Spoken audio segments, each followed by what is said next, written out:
What's up, guys, and welcome back to another how-to video from White Trash Racing. Today we're working on a 2003 Honda CR-V. I'm going to show you how to change out the knock sensor. If you have a code P0325 and you've already diagnosed it as a knock sensor, I'm going to show you how to change that bad boy out.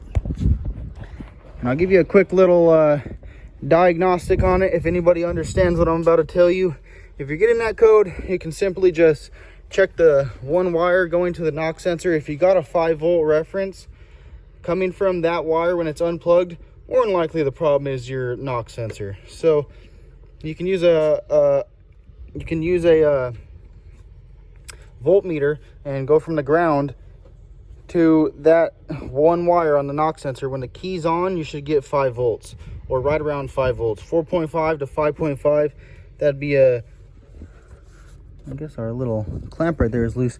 Anyways, that would mean more than likely the knock sensor is bad. So I'm going to show you how to change that today. This is my 2003 Honda CR-V, and I already removed this cover right here and that cover, but that is not necessary. You don't have to do that. So what you do need to do is you need to come underneath the car, and you need a 1 16th wrench. And here I have the new knock sensor. And let me turn my light on real quick. All right, so if you come up underneath the front of the car right here, there's normally a piece of plastic right here you'll have to take off. It has a couple clips, and it might even have a couple bolts. I think it's just clips though. Mine went missing a while ago. Took it off and it went missing.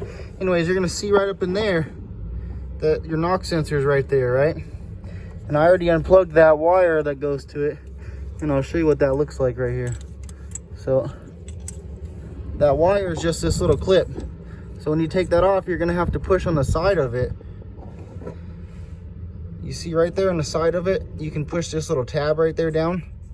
That right there, I'm touching with my thumb, that's the tab.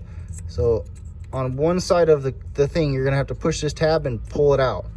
So you push down on the tab and you pull it out, and then you'll have the knock sensor right there sitting. So then you take your wrench, you stick it up in there and bust it loose. I'll give you a quick little demo. Come right here, stick your wrench up in there. I don't remember if I went on this side or that side. No, I went on this side. So you're going on this side, and you stick your wrench up in there. You get on the knock sensor and you get it loose. Once you get it loose, you can just reach up in here and you can spin it with your fingers in your hand, and eventually you're gonna get that thing to come right out. I did have a check engine light too, so, and I already diagnosed it. It's the knock sensor. So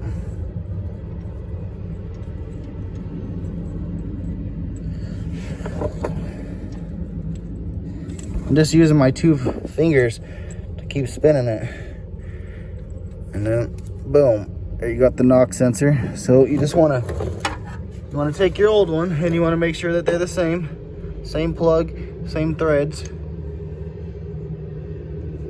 Pretty sure that's an OEM one, been in there since brand new. So then I got this one from AutoZone. I think they retailed for like 70 bucks. I didn't pay that much, but anyways, we're gonna stick that back in there. Gonna find the hole that it's screwed in. You don't want to drop this thing. If you drop this thing, probably take it back and tell them it was bad or something and get another one, because it probably ain't gonna work if you dropped it. But it might. You can take the chance if you want.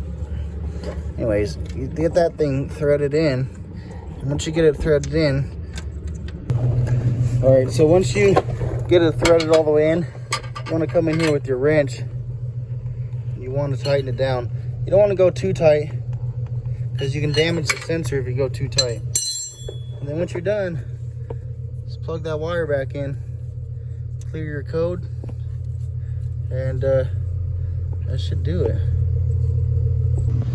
All right, so you can see right there, I got it plugged back in, got the new knock sensor installed.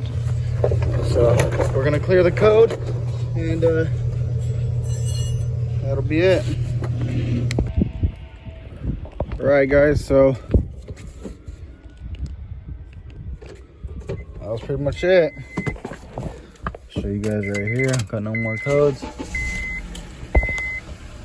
No check engine light, just a fuel light. So if that helps you guys out, please drop us a like, follow the channel, and if you got anything to say, drop a comment. I'll see you on the next one. Adios. Here we have it. No more check engine light, just a fuel light. So again, if you guys enjoyed this video and it helped you guys out, subscribe to the channel and like the video. That always helps. And then if you got anything to say, drop a comment. I always like to hear what you guys got to say. So I'll see you guys on the next video.